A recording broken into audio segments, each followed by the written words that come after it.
দর্শক, খুব গুরুত্বপূর্ণ একটা আমল, যে আমলটা যদি আপনি করতে পারেন ইনশাআল্লাহ আল্লাহ চাহে তো আপনার কবরে কোনো আযাব হবে না, এবং এই আমলটার চাইতে জাহান্নামের আযাব থেকে অধিক মুক্তিতে তার কোনো ইবাদত নেই। এই আমলটার চাইতে নবী করিম সাল্লাল্লাহু আলাইহি ওয়াসাল্লামের হাদিস, মাসালুল্লাযী আন্নাহু কানা ইয়াকুলু লিকুল্লি শাইইন সিকালাতু ওয়া সিকালাতুল কুলুবি যিকরিল্লাহ ওয়া মা মিন শাইইন আনজা মিন আযাবিল্লাহি মিন যিকরিল্লাহ।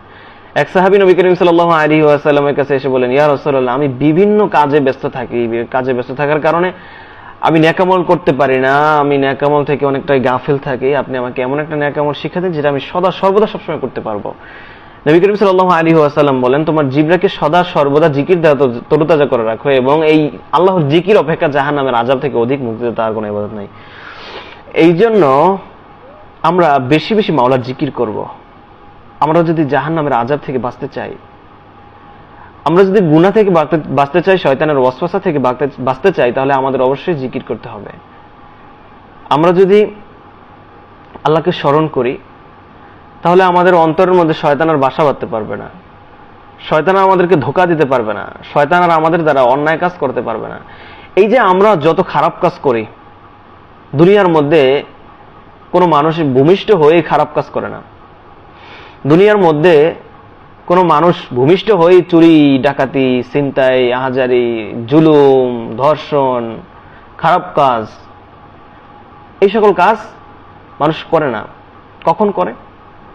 একটা মানুষ, আমরা অনেকেই এলাকার মধ্যে দেখি যে এই লোকটা অনেক ভালো, এই লোকটার দেখলে আমরা সালাম দেই, এই লোকটাকে আমরা সম্মান করি, শ্রদ্ধা করি, ভাই কেমন আছেন, ভালো আছেন, তাকে অনেক সম্মান করি, শ্রদ্ধা করি। হ্যাঁ, কিন্তু ওই লোকটা যখন কিছুদিন পরে খারাপ হয়ে যায়, তখন আমরা তাকে নিয়ে অনেক তুচ্ছ তাচ্ছিল্য করি, যে লোকটা তো খুব ভালো ছিল, তো কিভাবে এরকম হয়ে গেল? মানুষ ভালো থেকে খারাপ হওয়ার একটাই কারণ, সেটা হলো সোহবাত। প্রিয় ভাইয়েরা আমার, প্রিয় বোনেরা আমার, মানুষ সোহবাতের কারণেই তার যে মূল পথ থেকে তিনি বিচ্যুত হয়ে যায়, সেটার মূল কারণ হলো সোহবাত। আপনি চোরের সাথে সোহবাত লাগান, আপনি চোর হয়ে যাবেন। ডাকাতের সাথে সোহবাত লাগান, ডাকাত হয়ে যাবেন।